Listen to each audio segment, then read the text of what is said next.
সন্মানীয় কৰ্মচাৰীসকল জনাই আছোঁ এটা বিশেষ গুৰুত্বপূৰ্ণ খবৰ যে কৰ্মচাৰীসকলৰ যি 8th পে কমিশ্যন আছে বিশেষকৈ বৰ্তমান কেন্দ্ৰীয় চৰকাৰৰ যিসকল কৰ্মচাৰী আছে তেওঁলোকৰ কাৰণে যিহেতু এই কমিটিটো গঠন কৰি দিয়া হৈছে তো সেই সম্পৰ্কে এটা বিশেষ বাতৰি প্ৰকাশ পাইছিলে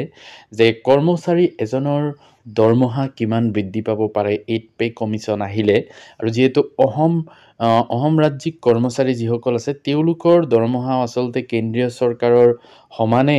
ফিটমেন্ট ফেক্টৰ ধৰি হয়তো বৃদ্ধি পাব তো সেইকাৰণে কেন্দ্ৰীয় চৰকাৰৰ কেনেকৈ কি পৰিমাণে দৰমহা বৃদ্ধি হোৱাৰ সম্ভাৱনা আছে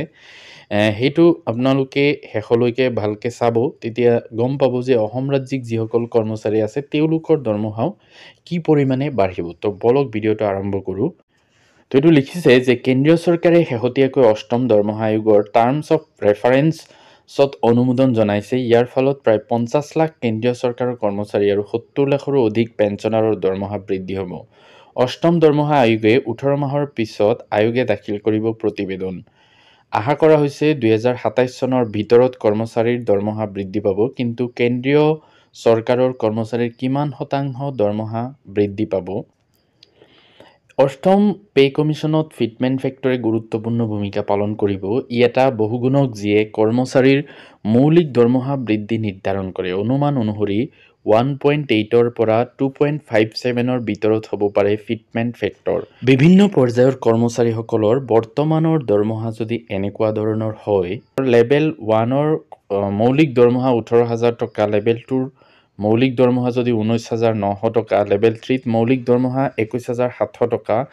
লেভেল 4ৰ মৌলিক দৰমহা বা বেসিক পে যদি 25,500 টকা লেভেল 5ৰ বেসিক পে 29,200 টকা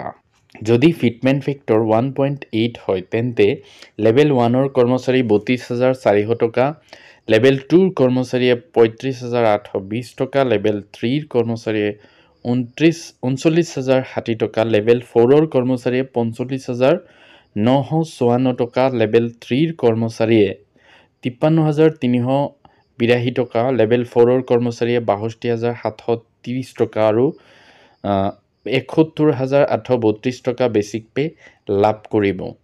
আৰু যদি ফিটমেন্ট ফেক্টৰ 2.57 নিৰ্ধাৰণ কৰা হয় লেভেল 1ৰ কৰ্মচাৰীয়ে 46,260 টকা লেভেল 2ৰ কৰ্মচাৰীয়ে 51,143 টকা লেভেল 3ৰ কৰ্মচাৰীয়ে 55,769 টকা লেভেল 4ৰ কৰ্মচাৰীয়ে 65,535 টকা আৰু 75,044 টকা বেসিক পে লাভ কৰিব এই পৰ্যায়তে প্ৰতিটো লেভেল কৰ্মচাৰীয়ে বেসিক পে লাভ কৰিব অৰ্থাৎ নতুন পে কমিশ্যনৰ অধীনত 80% পৰা 157% পৰ্যন্ত দৰমহা বৃদ্ধি হোৱাৰ সম্ভাৱনা আছে তো এইটো আছিল এটা গুৰুত্বপূৰ্ণ খবৰ ভিডিঅ'টো ভাল লাগিলে লাইক এটা কৰি দিব আৰু মোৰ চেনেলটো সাবস্ক্ৰাইব কৰি